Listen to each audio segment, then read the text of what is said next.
News now is whatever you can fit between two ads. And sadly, Sudan's news is too complicated to fit between two ads. He will be hunted for having a camera? He said, Khalid, it's easier for me to have a gun than to have a camera. Do you believe that there are racial aspects at play as well? The frame right now is that this is a mess. And this is what, this is what they said about the Middle East as a whole. It's too complicated. It's too complicated. It's the pyramids in Sudan, which are the most number of pyramids in the world. And it's what the Sudanese love to tell Egyptians. It's the constant reminder. Khalid Albaih is a Sudanese political cartoonist, writer, activist, and one of the most influential political artists online today. Over the years, his work traveled far beyond Sudan, going viral during the Arab Spring, the Black Lives Matter movement, and now during the war devastating his own country. And it's that war that we'll be speaking about. Today, Sudan faces what the UN calls the world's worst humanitarian crisis. Since the war broke out in April 2023, there's been thousands killed, more than 13 million displaced, and in a nation of 51 million, half the population urgently needs food aid. And yet, Sudan remains largely absent from mainstream news coverage. We see it briefly in headlines, like last November, when satellite images revealed killing sites and what appeared to be blood on the ground after the rapid support forces captured the city of Al-Fasher, before it fades again, which is why it's widely called a forgotten war. So let's get into it with Khalid. My name is Mohamed Hashem, and this is Real Talk. And he joins us from Doha, Qatar. Khalid Albaih, thank you so much for taking the time to be on Real Talk. Thank you for having me, Mohammed. Really looking forward to this. Yeah, no, me too, Khalid. Honestly, thank you for making the time. Khalid, just to take it basically from the top, if we really want to break down to viewers what's happening on the ground in Sudan right now. I guess the bigger picture. I mean, there's a big picture and a small picture on what's happening, but from your viewpoint, how would you break it down to viewers? What's going on in Sudan right now is part of what's going on in the region since the Arab Spring until today. What happened was, of course, we had al-Bashir in power for 30 years. Ever since 2011, and even before 2011, there was several attempts by the people to overthrow the al-Bashir government, which at the time worked with had a lot of security apparatus, and one of those that kind of solidified its stay was Hemeti, who is now running the rapid response forces, right? Yeah. So the RSF. So he was someone that Bashir looked at to be part of his security apparatus. He named him Himaiti, actually, which means Himaiti, yeah, which means my protection, because he kind of secured what was happening in Darfur in 2003. And by leading the Janjaweed, which at first were rebel forces, but then again with the lead of Hemeti and the Bashir money, they kind of turned around and became part of the government, and created what was known then as the genocide in Darfur. So since then, a lot of things happened. After the Arab Spring, the government, including Hemeti, cracked down on protesters in 2011 and 2013, and in 2019, kind of it finally worked with everything that was going on in the region at the time. So the steps that you can see, basically, you can follow with every other counter-revolution that happened. Every revolution that happened, then the military council would come in. The military council would have the head. They will keep cracking on the protesters, asking for democracy and حرية وسلام وعدالة as the chant of the Sudanese revolution was. And again, the different forces in the region kind of had these two faces, which was Abdel Fattah al-Burhan, the head of the military, which was a new face. We never actually heard of him before the revolution at all. No one knew who he was. I mean, unless, of course, you were interested in like the war in Yemen, for example, which the Janjaweed and the Sudanese army were fighting for Saudi and the Emirates in Yemen. So Hemeti gained a lot of knowledge from that, I would say, and a lot of international exposure from that, and so did Burhan. And And and these, and basically what happened after Omar Bashir's ouster is that we saw that these two men basically came to some sort of power sharing agreement. And I'm talking about Burhan and Hamiti, which then fell I don't apart. really think, I think these men were supported to be where they are today, and I think again, like, this is my own look into things, right? Sure. That I think that, you know, the the the the region at the time, they saw what happened in Yemen with the rise of the Houthi, and you know, they wanted to control what could be like the Houthi of Sudan, which was an armed force that could take over, which was Hemeti. Basically, he had a whole army; he was ready to go. So they wanted to bring him to the table. And later on, with the Juba peace treaty, after Hamadok came in, which was the interim president, there was also an interim. There was also the peace treaty to bring in all the other rebel forces as well.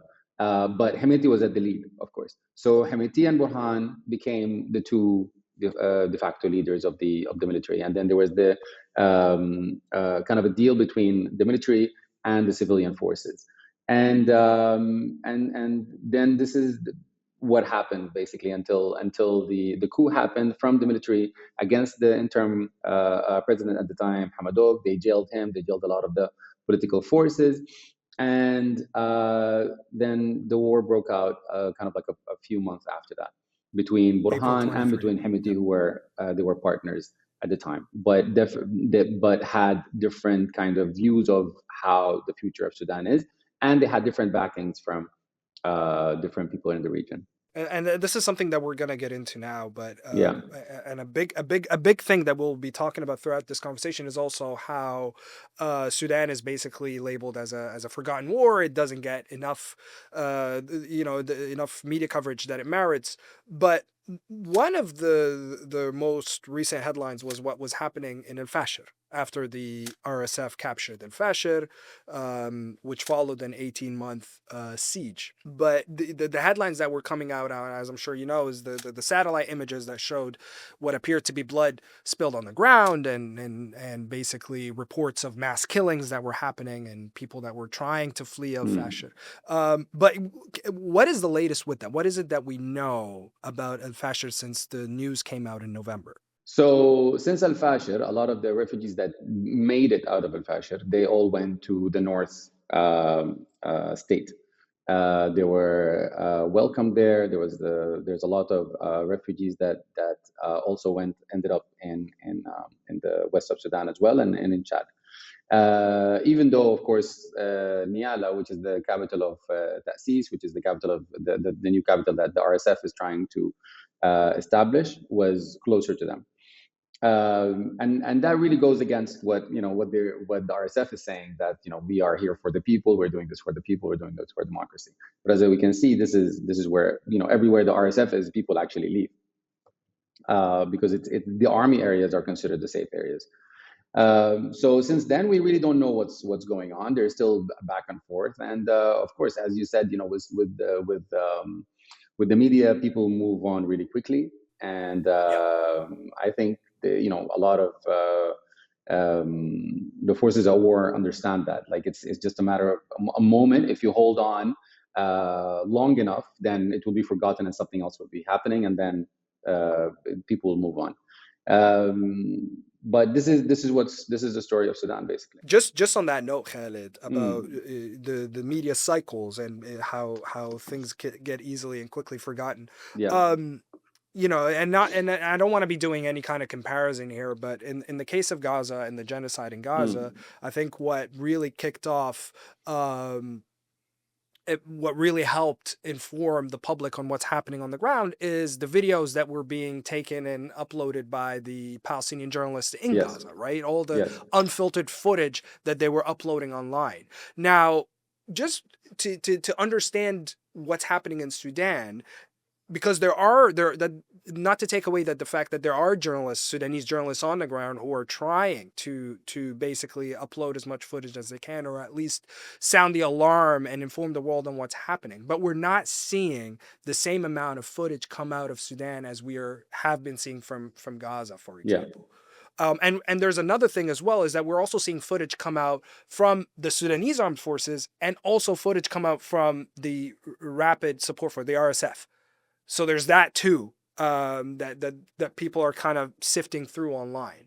Yeah. I mean, the difference is, one, that is Gazans and Palestinians as a whole, they were trained for this. They were ready for this for a very long time. And this is what they do, right? They've always been independent journalism. There's always been, they understand the importance of the being a voice in social media and filming and all of that, because this is the only way out for them, right? For us, we didn't really understand that. We didn't have that. And with al-Bashir in power for the last 30 years, it was really, it really took a reckoning at journalism in Sudan.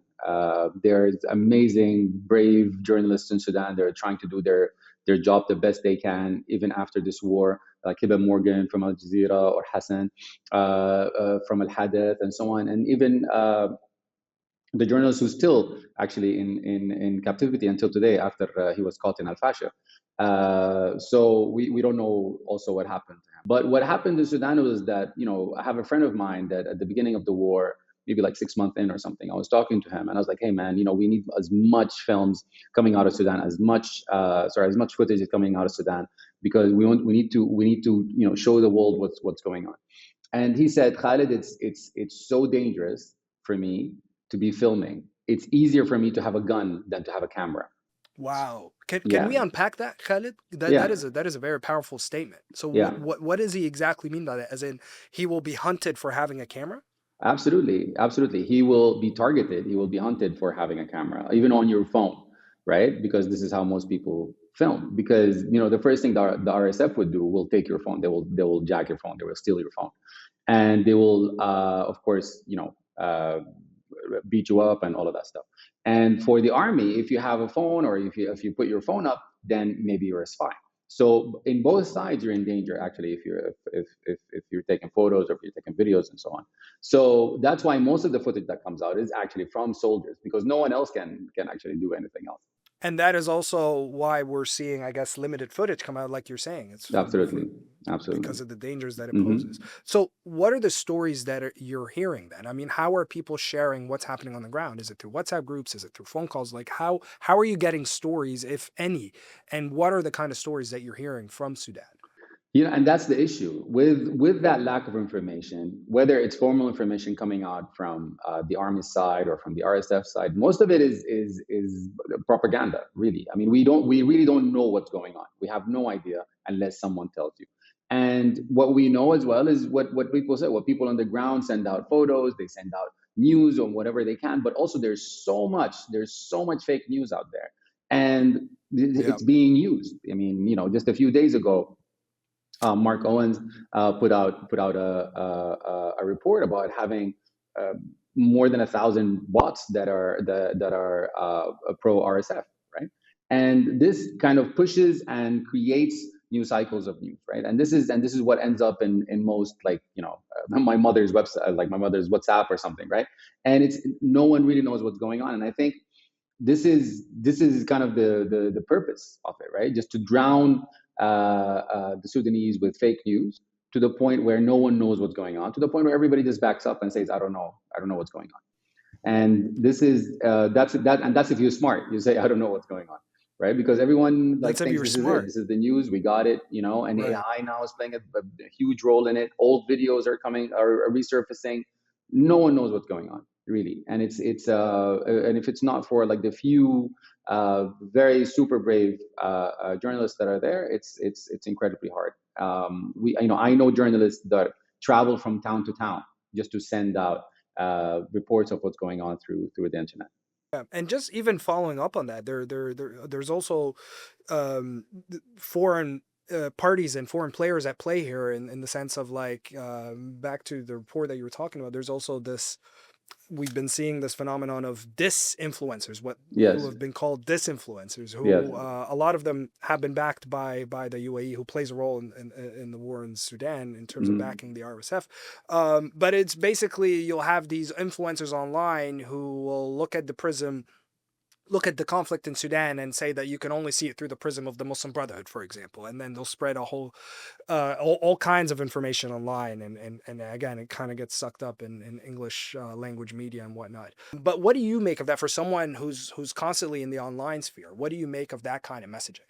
I mean, it's not directed. It's especially the ones in English, right? And there was also an incident that also Mark Owens reported, was about building a whole website that looks like Euronews, right? And it's called Europost, and they built a whole website that looked like Euronews. They wrote a couple of articles in it for it to seem real, and linking the army to the, what is it called, the ones in Nigeria, the Boko Haram rebels in Nigeria, and they disseminated that news, right? Translated into Arabic. And of course, because, even if you were trying to be smart and you were like, I'm going to look this up, you're going to look up and you're going to find a proper website with fake journalists, like AI journalists, writing fake news and disseminating it, right? So this is where we are right now with this news, So it's very hard to try to convince people that there's a lot of fake news out there, right? And sometimes I fall in it as well. I mean, I don't know what's real. Like, by the time I make a research, by the time it's you find yourself, you're already consuming a lot of that fake news. So you have to back up again and try to figure out what is what.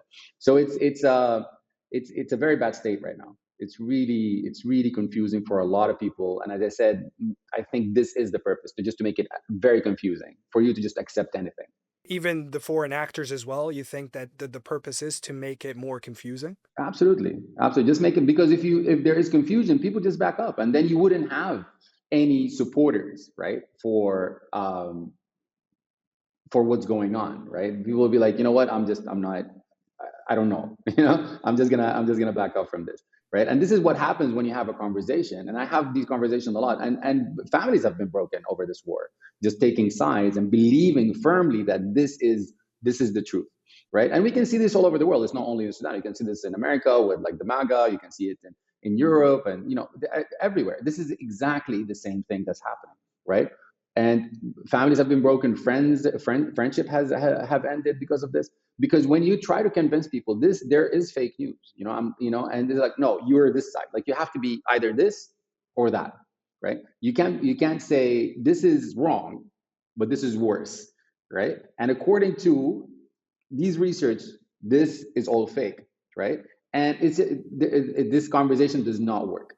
It does not work. And this is the thing. And I think this is what they're aiming at again. So what are you hearing from family on the ground, if you are able to reach them? What do they tell you when you have these conversations? People in Sudan really, whether they're in the Port Sudan area, whether in Khartoum and Durman now, after the army has regained control and they're trying to ask people to come back. Durman, of course, is a lot safer. Shops are open, people are there.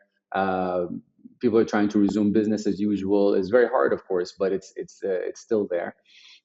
People having weddings and stuff. So there's life there. But I also have a friend of mine who works with one of the aid agencies, and she was in the west of Sudan. She was in Darfur, and she said it's gone. She's like, I just think this is a separation because it's totally controlled by the RSF. It's a lost case, and everyone there is kind of believes the propaganda about what's going on, or you don't really have a choice. You have to believe that this is a better choice, whether it's the separation or whether it's that the people of the north want to kill you, stealing your fortune since the independence and so on. And of course, all of these things have truth to it, right? But this is how fake news works, right? You sandwich the truth between, you sandwich the lie between two truths. And the thing is that it's going more towards, or being pushed more towards, tribalism, and this is I guess what again, they want it to be, because there's no other reason. They just want this to be about tribalism, so people just hate each other and the breakup is easier. And I think this is where it's going. And for people who've survived the genocide in Darfur 20 years ago or so, I mean, what are they enduring today? I mean, it's like a renewed cycle. Yeah, yeah. It's really sad. It's really sad what happened. And to be truthful with you, a lot of us in Khartoum didn't feel it. Didn't feel what was going on in Darfur. And it's not that we didn't believe that the government is doing these atrocities in Darfur and using the RSF at the time, or the Janjaweed, to genocide people in the West that way. But we were kind of in our own bubble. And also there was, even the activists, or the not all of them, of course, but a lot of them kind of looked at this as being backed from the US or being backed from the West, right? With George Clooney coming in, and he has a Yep. whole kind of agency satellite just to look at Darfur at the time. So it was kind of very, you could, like, it's a huge difference from what's going on right now. Like, no one cares right now. Why where's George Clooney now? Why isn't he into this again? Right? So they spent millions of dollars into this, right? And so it was kind of very weird, but yes, we were guilty. We didn't look at it. There is a very interesting article from Sudanese journalist Nasrin al-Malik talking about Khartoum, the selfish city, right? Because it was just like a little haven that we had, that no one cared, because everything worked here, because this is how centralized Sudan is. And this is one of the things that the RSF say that they're fighting for, which is absolutely, of course, real and happen and has been happening since the creation of Sudan. So, what the people that we've met from Darfur after this war, I've met a lot of people, and it was the look in their faces, and they say, you don't know what we've been through, what you're going through right now. We went through it 20 years ago. We lost our homes were burned, we lost our family, people were killed, people were raped, and you haven't seen the worst of them. You haven't seen the worst of the Janjaweed yet. And yeah, now we believe it. We absolutely believe it. We absolutely seen the evils that these people can do, whether from Al-Fashir or just the stories from Khartoum or any town that they actually go into, like Ardamata or Al Jazeera or Sinnar and all of these places. So it's incredibly sad and questionable that why is the world not saying or standing up to these atrocities, right? And then, And how do you make sense of that, Khalid? Because you mentioned George Clooney. Where's George Clooney today? And then now, why is the world ignoring these atrocities? How are you making sense of that? How are you making sense of the lack of the coverage? I guess this is not the case that they want today. It was the case that they wanted for Darfur 20 years ago, and this is not the case that they wanted today. And even you can see until today, a lot of the American right wing, I don't even want to call them disinformation, but it's like they still say that what's going on right now in Sudan is Muslims against Christians, which is not, or Arabs against Africans, which is not, right? And this is kind of like this was the propaganda back then, right? So I think if it's not put in that frame, then it doesn't serve them in terms of politics, saying the Muslims are the bad guys or the Arabs are the bad guys or whatever. And it's just put in the other frame, which is just Africa's a mess. We have nothing to do with it. This is how it is. And Trump actually came out and said, it's like, I had no idea. I thought Sudan was a failed country. And the president of the United States came out and said he has no idea about what's going on in Sudan. And this is the biggest displacement in the world, right? And the president of the United States came out and said, I have no idea. So unless Mohammed bin Salman went to speak to him about what was going on in Sudan, then we could have died for the next 10 years, because he said he has no idea, and he would have, no decision to make on this. And until today, we didn't see a decision from him until today. And do you believe that there are racial aspects at play as well when it comes to media coverage? Absolutely, absolutely. I told you the frame right now is that this is a mess, and this is what this is Right. what they said about the Middle East as a It's too whole, and this is complicated. It's too it's too complicated. complicated. It's too complicated, Right. and it's Africa's a mess, and this is how it is, because this is what, when you hear about Sudan, you always hear about famine or war and so on, and this is like and I remember, I read this somewhere, I can't remember where, but they said that news now is whatever you can fit between two ads. And sadly, Sudan's news is too complicated to be fit between two ads, right? We need more space to kind of say this is it's there's a story here, right? That goes on from colonialism until today, right? Yeah. And we're part of a bigger story that you cannot just single out Sudan and say this is what's happening in Sudan without mentioning what's happening in Yemen, without mentioning what's happening in Libya, without mentioning what's happening in Gaza. So, and that's the problem, right? And even for Sudanese people, I think that is one of the cases at hand, is that they want to make everybody feel like an island, right? This is happening in Yemen. It's only about Yemen. Just care about Yemen, right? This is happening in Sudan. Only care about Sudan only, because this is what's gonna save you, right? And they totally neglect of that this what's going on in the region is connected. We're all connected. It's not only the region. It's what's going on in the world. So, and of course, a big part of it is racism. A big part of it is what I mentioned earlier about not having enough footage, because sadly we have to be killed in 4K now for us to be on TV about it, or people to know about it. And part of it is that we weren't ready. Sadly, we were not ready as journalists. We weren't ready as people. And the forces at war, both of them, saw journalists as a threat. And where do you find yourself in all of this, Khalid? I mean, it's a very bleak, it's a very dire situation. I'm curious to know what thoughts you carry with you amid all of this. So I'm a political cartoonist, Yes, you are. and I did my best for the last, I don't know, almost 20 years now, doing And cartoons. mind you, not just a political cartoonist. You're one of the most prominent political cartoonists. I Thank you want to so make much, sure Mohammed. that that's on the record. I mean, your Thank you, your work Habibi. has gone Thank you. viral many times over the years, Thank and you, it's not Habibi. just Sudan. It's Sudan. It's the Arab Spring. It's Black Absolutely. Lives Matter. So I just want to make sure that it's on record. But please go ahead. Thank you. Appreciate that. Um, yeah, and I try to do what I can with what I have, right? And about Sudan, and as you said, about other places as well, and trying to make this connection, and trying to show that solidarity is the what we need to do to basically come out of this together.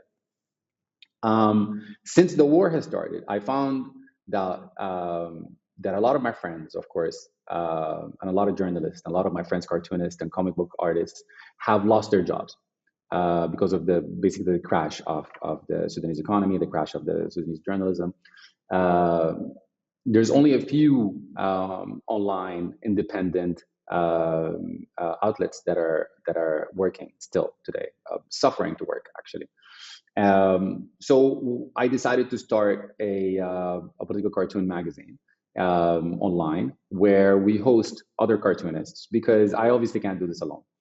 And there's a lot of talent. There's a lot of people that want to tell their stories, and there's a lot of people from the inside. So for me, sitting here in Doha or sitting in Norway or whatever, I'm going to tell my news from my side, right? This is what I understand, and this is what I'm going to do.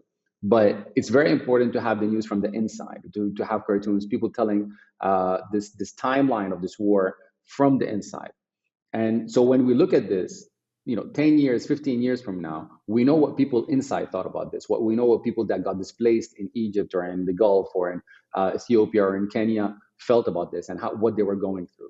So I think this is what I could do right now, is kind of offer the platform for all Sudanese cartoonists to work together, to find a platform that is independent, that respects their points of view, right? Without censorship, that is not propaganda, that is for the people, by the people. This is what we're trying to do. So we've been working now for the last 2 years, and I think We discovered talents. I think we tried as much as we can to tell the stories from the inside. I'm not, I've never been an editor. I never worked for a newspaper before, but I thought this is the only solution that could bring more voices to the table, right? Because now we have more than 35 cartoonists that are working with us. We're working every day, and it's incredible the amount of stories that we're able to tell. One of the most interesting stories I think that we drew as in comic form was the story of a cartoonist in Durman when he was under the RSF that's trying to draw a cartoon. He had to bury his Wacom where he draws. He had to bury it on the ground because he didn't want it to be stolen by the RSF.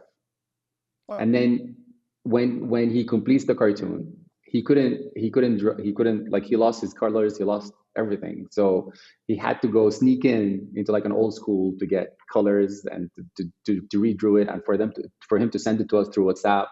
This is how hard it was for a cartoonist to draw a cartoon or a comic and for us to publish it. So this just shows you how hard it is. As I'm hearing you speak, Khalid, especially as an artist, I'm reminded, in addition to all the reports of the mass killing and the atrocities committed by the RSF. I mean, both sides have been accused of war crimes. The RSF specifically has been accused of genocide. But there were reports last year in 2025 of the RSF basically looting and destroying artifacts in the National Museum of Sudan. Yeah.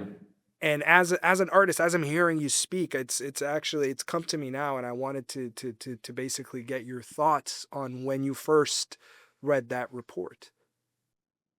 This is a tough one, man. I mean, this is not only Sudan's history. This is the world history.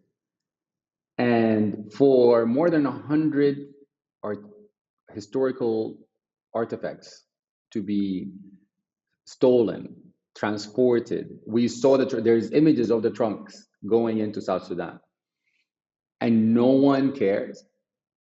This is not a headline that the whole world is talking about. This shows you how much news is picked and selected, and how much there's this is okay, right? And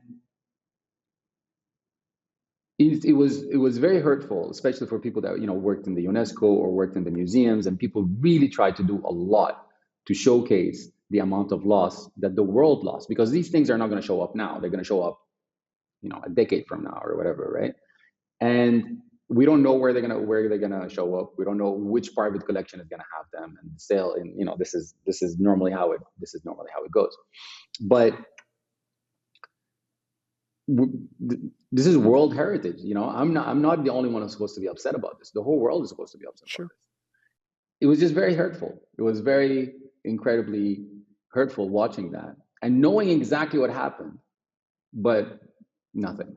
In order for people to commit such an act, destroying a country's history, I mean, what do you think? And this is obviously all hypothetical, but it must come down to an idea of basically the people doing this, or the person committing this act, just can't see themselves in the country's history, or they don't tie themselves to the history that they're looting or destroying. I work in museums, right? And the museums are looked at in our part of the world are as just places where white people go. It's built for tourists, right? And people look at these artifacts as things that could be in my grandmother's house, and they don't see. And this is even in Khartoum, let's say, right? The centralized, more educated, more privileged, right? Most of them haven't been to the museum, and let alone someone that comes from a rural area somewhere else has no idea. And there's a few videos that surfaced at the beginning of the war when the RSF entered the museum, of the RSF soldiers filming the mummies, like the pharaonic mummies, filming the mummies and saying, look at what the army did. They've killed people and covered them here. And it was so sad to see that it was hilarious, of course, but it's also very sad to see that these people don't even know what these things are. They don't. It's not that they don't see themselves in it; they didn't even get a chance to see themselves in it, right? And again, this is where the claims that are claimed by the RSF politicians are true. Is that yes, we've been neglected from all of that. They have no idea of what's going on, or what the Sudanese history is, or what it represents, or and what is their relationship to that. They don't see themselves in it, and it's and in al-Bashir's government, I remember one of the minister of tourism at a time. There was a huge headline in one of the newspapers saying that I don't visit the museum because there's idols in the museum. This is a tourism minister, right? So let alone some rural kid from that doesn't even finish his education, that's just handed a gun and tell them these are the enemy, right? So they don't care. They don't care about these things. And there's several incidents that I'll tell you about. I mean, most of the young men in Sudan, because of unemployment, because of what was going on, even after the revolution, would go to the north of Sudan, would go to mining areas where you can self mine basically, and whatever gold you can find is yours, right? It was kind of like um, a technique from the government basically to make the young men just not protest, really just go do anything. And a lot of these people would find artifacts, golden artifacts from 6,000 years ago, from different kingdoms from Sudan, representing whether it's like the Christian kingdoms or the Pharaonic kingdoms, and people will melt them down. And there's a lot of stories about that that goes around, and people are talking about, people have melted historical objects because when you take them down, this is what would happen. Like they will say, if I take them down to the museum or take them down to the police, they will sell them. Let me get the money, right? And it's very sad to see that this is what they, this is what we have to do, is that we have to tear down and literally melt our own history for us to survive. And speaking of gold, I mean, Sudan has gold as one of its natural resources. Absolutely. It's Absolutely. quite known for it, actually. Just to tie it to what's been happening. I mean, one information about the gold in Sudan. Go ahead, Khalid. The pyramids in Sudan, which are the most number of pyramids in the world, but ours are like skinnier and taller, like us. Yeah. And it's what the Sudanese love to tell Egyptians. It's the constant reminder that Sudanese people love to tell Egyptians about. It's only a line, man. Who knows where was Egypt and where was Sudan? It's only a line. And so the tops of the pyramids were gold. The tops of the Nubian pyramids were gold. And one of the theories is that it served as street lights. Wow. I didn't know this, honestly. I read it somewhere, so it's a theory as well. And we don't know. Yeah. And Sudan, like you said, Sudan has the most pyramids, more than any other country. But what I was going to ask you on that gold note, there's been campaigns now of basically boycotting countries like the UAE, and saying don't go to Dubai or don't go to the UAE because of its complicity. But there's also campaigns asking people not to buy gold from the UAE, because of the reports that there's been gold smuggling from Sudan to the UAE over it. But I'm curious as to just in general, like when you look at a gold souk or like a gold market now, I mean, do you feel a certain way? This whole gold thing for me is part of a bigger corruption scheme that's been going on in Sudan for years, because of the sanctions, because of the al-Bashir government had to survive, so they did everything that they can do. They sold gold, they sold land, they sold there was land as big as Norway that's got sold for agriculture for the UAE actually. I don't know the exact numbers, but there's a lot of those deals that happened, and gold is one of those things, right? So it didn't start today. It should end today, but it didn't start today. So for me, whenever like this, I don't focus on one thing and say this is our problem. Right. The whole thing is our problem. The whole thing needs to be stopped, looked at. But there's a lot of people that are part of these issues. There's a lot of countries that are part of these issues. There's a lot of again, over people that are overlooking it. Just like all these artifacts that left the museum under the world's eye, and people who totally ignored it, because someone somewhere is making money, right? The same thing goes with the gold. The same thing goes with the oil. The same thing. Like now, the RSF took over the Hijli oil field, and now they give it back to the South Sudan for it to be overlooking it, because I guess both the army and the RSF are using this oil. Maybe, I don't know, but it's for me, it's the whole thing. The whole system is wrong. You know, we need to study who is doing what for us just to, you know, we're blaming the UAE, yes, because that's the end user, right? But there's a lot of ways that the gold is coming out, and people who are selling things and from both sides. So we need to know who's selling who to what, and how is it end there, because the UAE is not our neighbor, right? So there's flying, there's boats. Why is all of these things allowed? The last time, I mean, you've lived much of your life abroad, but Yeah. the last time you've been to Sudan was 2019. No, Is that the last correct? time I was in No? Sudan was right before the war, like 3 months before the war. Oh, so you've been okay, because I thought it was only after Bashir's ouster. But okay, Mm. tell me about the last time you visited Sudan. It was very interesting because everybody knew the war is going to happen. You can see the tension. Um, you can see it in the street.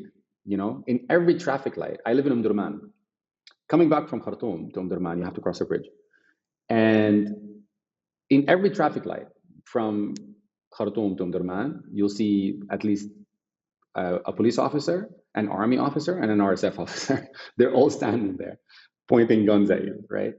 And then you'll see a whole just street filled with RSF tanks and cars. They didn't have tanks, like cars. We call them Thatchers, which is like the Toyota pickups.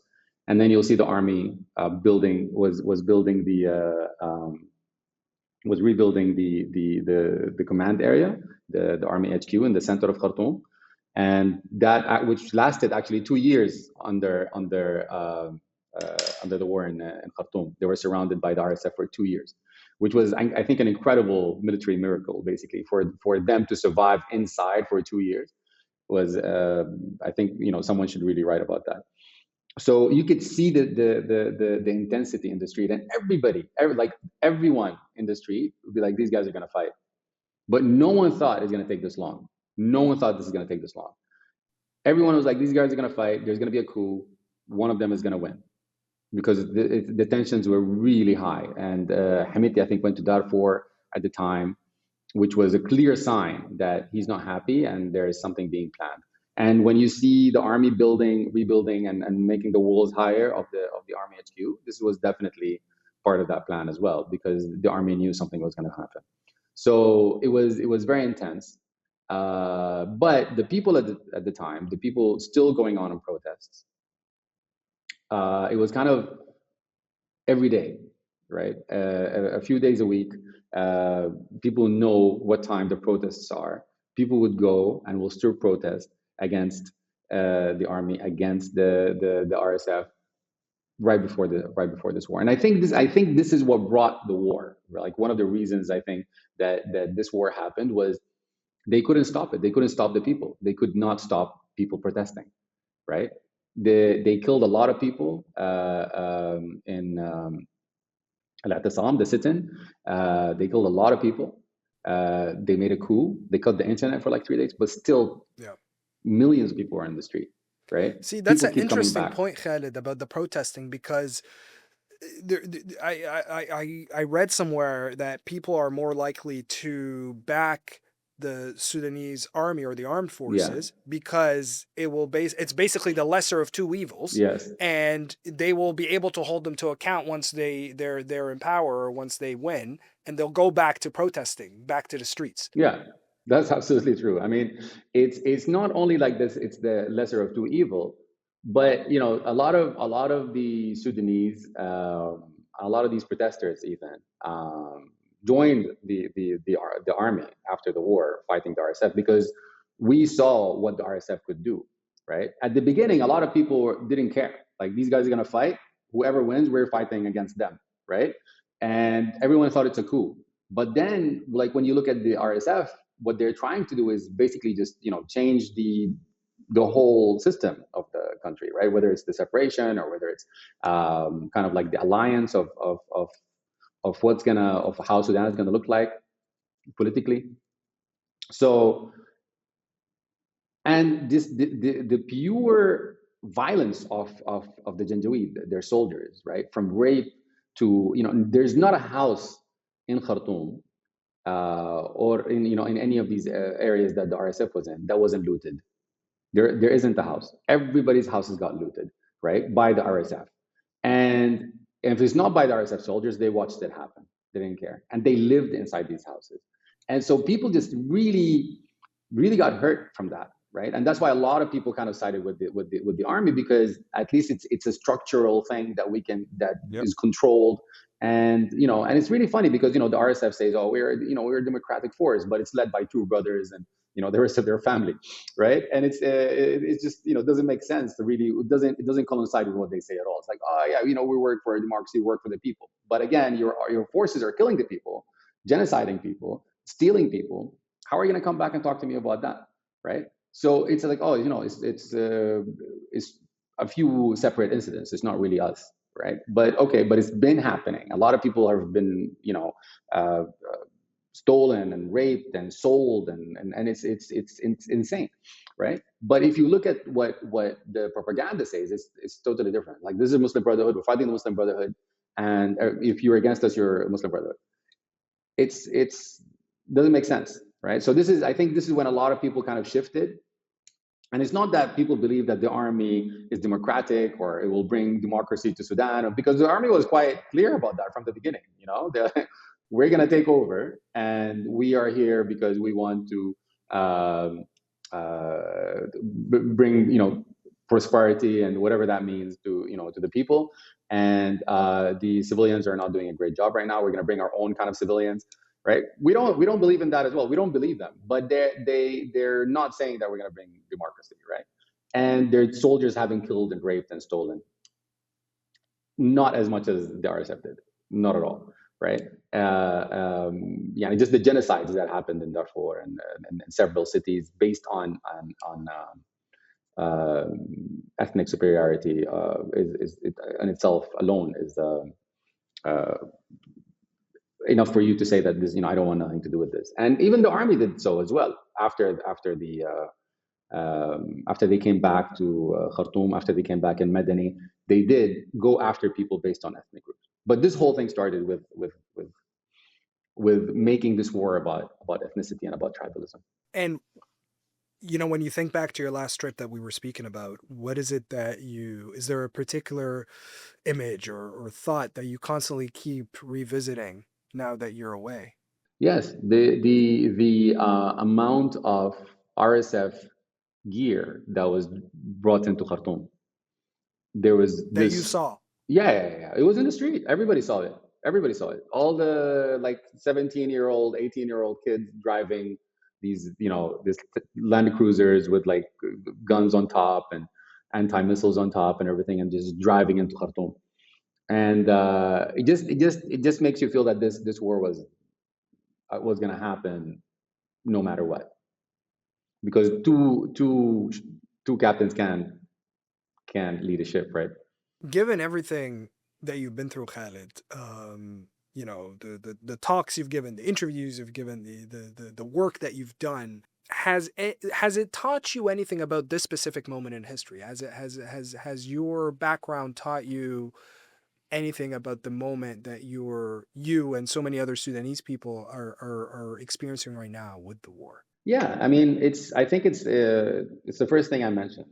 I think it's definitely, we can't work in silos. And I think thinking that you are unique and thinking that we are a special case is, what the dictators used to tell us, from Mubarak to Al-Assad or whatever, by the time it was Syria, Bashar was saying, oh, this is not Egypt. This is not, this is not right. Yemen. This is not whatever, And when Egypt happened, Mubarak was saying this is not Tunis, right? Yeah.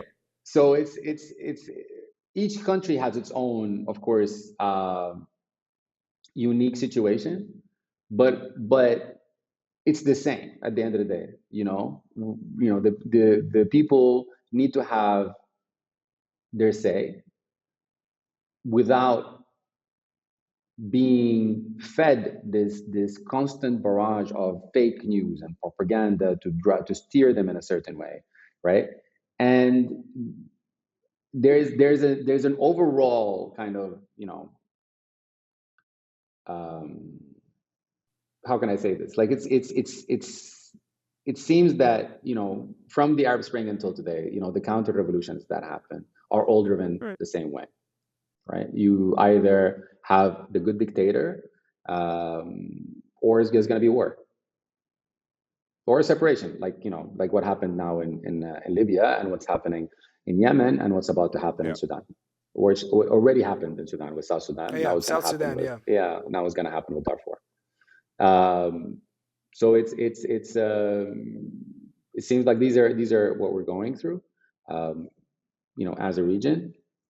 And the second thing is that as activists, it's getting extremely hard because before, at least there was the illusion from the Western countries, at least, say that we support democracy, we support people that support democracy. Now it's not like that anymore, and look at what happened to Al Abdel Fattah, for example, right? And going after activists, going after artists, going after closing shows, with what happened in Gaza. If you just simply say I'm against the genocide, you're gone, you're crossed off. So a lot of mask has been dropped, and it's a very scary time, but it's also a very truthful time, and for the West to look at itself, and for us to look at ourselves as well, and to kind of understand how do we need to deal with this? How do we need to be innovative? We need to think about solidarity. We need to think about the long view. I think for us to know how to maneuver what's going on right now. A lot of masks have been dropped. What a answer to end with. Listen, Khalid, I can't thank you enough for taking the time and coming on Real Talk. I wish you and your family and everyone that you love in Sudan all the best and all health and safety. And yeah, wishing a peaceful resolution to all of this. But in the meantime, thank you so much for coming on, Khalid. Inshallah, man. Thank you, Mohammed. Thank you so much for having me, and thank you for talking about Sudan. And please do keep talking about Sudan. I'm a political cartoonist, and I'm talking a lot from feelings rather than anything else. And it's been really tough. It's been very, very tough on Sudanese people, man. I mean, uh, homes have been broken, and people have lost everything. And so it's good to know that we're not alone. So thank you guys very much. Really appreciate it. No, of course, Khalid. Thank you.